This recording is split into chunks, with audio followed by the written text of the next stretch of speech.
Hi, this is Arturo Aguirre, and this is a quick fan art illustration I did of Sue Storm, the Invisible Woman from the Fantastic Four.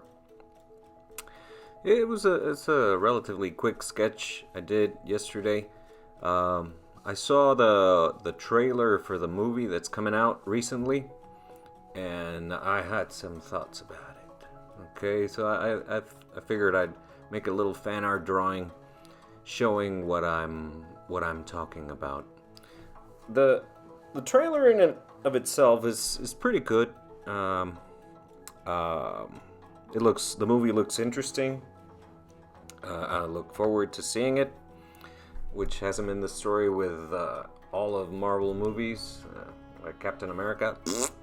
That Brave New World thing doesn't look interesting at all. But anyways, um, I was watching the Fantastic Four trailer, and I noticed something that I thought was odd. I mean, it's set in a retro futuristic 1960s, but Vanessa Kirby, the lady playing Sue Storm, has a very modern haircut.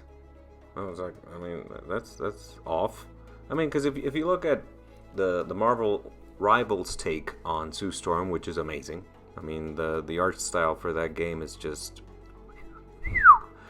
top notch. But I didn't want to do that. I wanted to do something like a take on her that was very 1960s. So I gathered a lot of reference about outfits and stuff like that, hairdos, and obviously the uniform that she wore in the comics when it first came out is I know it's very basic. I mean, it covers all her body, a couple of blue shades of blue, and the big four, which is fine. I mean, that works.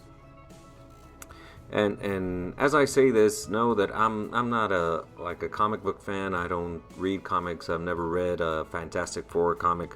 I have a very superficial knowledge of the character and their story. Okay, and so, like I said, I saw the trailer and I was like, I mean, yeah, the character seems nice. I mean, it's a good take on her character. She doesn't seem obnoxious or bitchy or anything like that. I mean, she seems like a nice lady, but she doesn't fit the aesthetic. The same thing with the. It's not the same thing, but when they showed the Thing, his voice is completely off. I mean, if they want to use this guy from the TV show The Bear, which I haven't seen, I'm like, okay, use him, but give him a gruff voice for Pete's sake. I mean, what's he gonna say? It's clobbering time with his regular voice? Is he just gonna scream it, or I mean, the Thing has a gruffer, more distinct accent than what I saw. I mean, I'm still gonna give it a shot, but it bothers me. You know, I like voices. I'm a voice guy, if you want to think of it that way, and that sort of thing is off-putting to me. And I mean, it doesn't really make sense. The body type, the face, and everything doesn't match the voice for the character. So, anyways, so I pretty much went with this 60s outfit for Sue Storm in this case, and I mean, I'm happy with how it came out. It's pretty basic. I mean, it's just kind of like a dress with thigh-high boots, and that particular hairstyle. I have no idea what that's called. Is it is it a bell shape? But that very distinctive curl on either side of her head was like, yeah. I mean, that sets the tone. That sets the decade. It takes you back. I mean, she's not a hippie. She's more sophisticated in quotes than that. The same with her expression. I mean, it's pretty sober. It's pretty. It's not.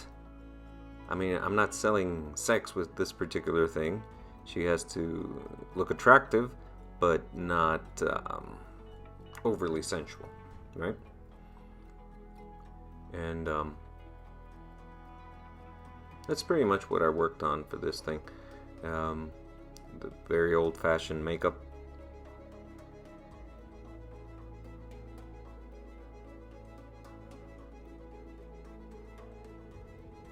Trying something a bit different with the color. I mean, I really rushed into this sort of thing when I do fan arts of characters that I like, aesthetically or for whatever reason. I usually explore the concept a lot. I mean, I did it when I did the Capcom Girls drawings, or what was it, the X-Men characters. I mean, I do doodle after doodle after doodle, trying out different outfits, trying out different sorts of things. But I was like, I mean, I'm gonna record the process from the beginning, and I didn't want to meander too much on the exploration. I was happy with the quick sketch I did for the first pose. I played around with the positioning of the hands a bit, but I wanted her to have that whole creating a force field pose. I mean, like, I'm protecting you, because that's what she does. I mean, she's the shield. She's not a sword. She's not. I mean, even though, yeah, she's powerful and she can attack, but she's more protective than offensive. More defensive than offensive, right? So, and I like that. I like that particular quality.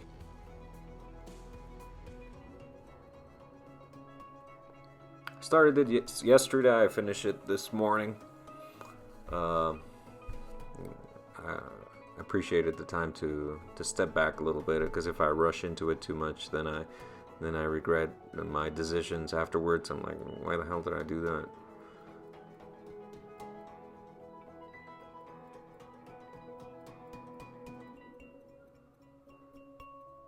Aha! This texture right here, I was inspired obviously by what I saw from the trailer. It's like when she's creating her force field, it's like she's bending light, and it creates this rainbow halo effect around what she's doing. So I got this particular lens effect from texturelabs.org. It's an amazing resource for artists and illustrators and photographers, whatever. You get all sorts of textures and special effects and vector graphics, and it's really an amazing resource that guy created.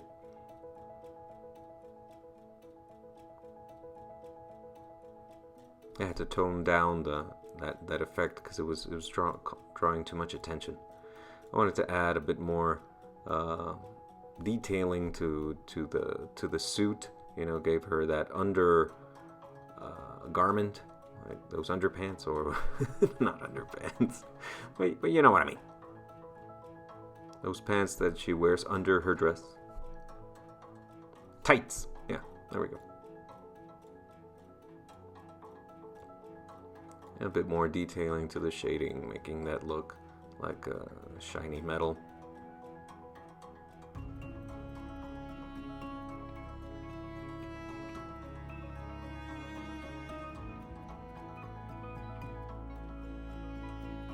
I haven't played Marvel Rivals yet. It looks interesting, but right now I'm playing Hollow Knight on the PS4. I'd have to get the PlayStation 5 to play Marvel Rivals, but it looks cool. I mean, I enjoy single player games a bit more, I think, than just going online and finding a match or whatever. But like I said, the art style for the game is just, it might feel a bit too over designed at times, you know, maybe.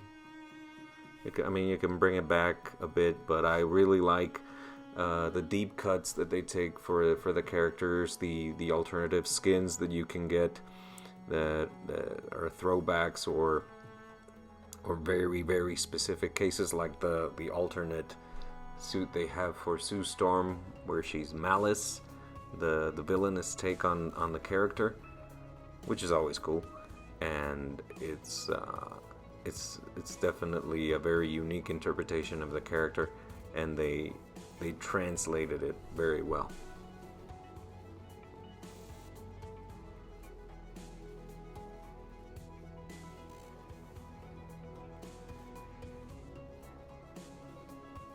This could work as a skin, I think, for the game.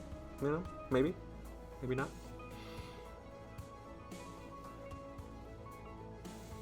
Trying to do the invisible effect, but it was a lot of trial and error from what you can see.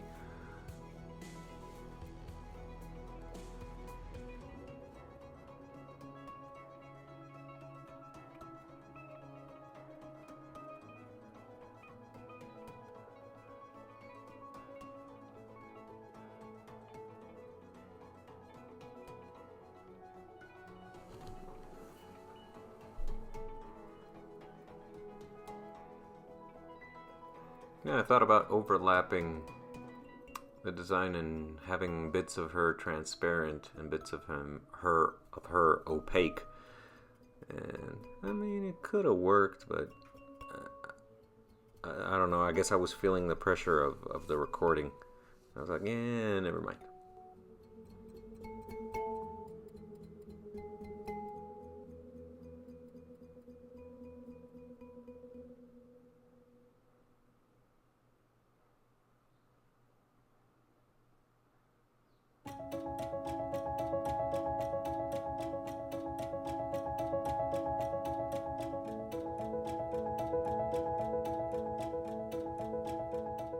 A bit of that chrome texture. It kind of works.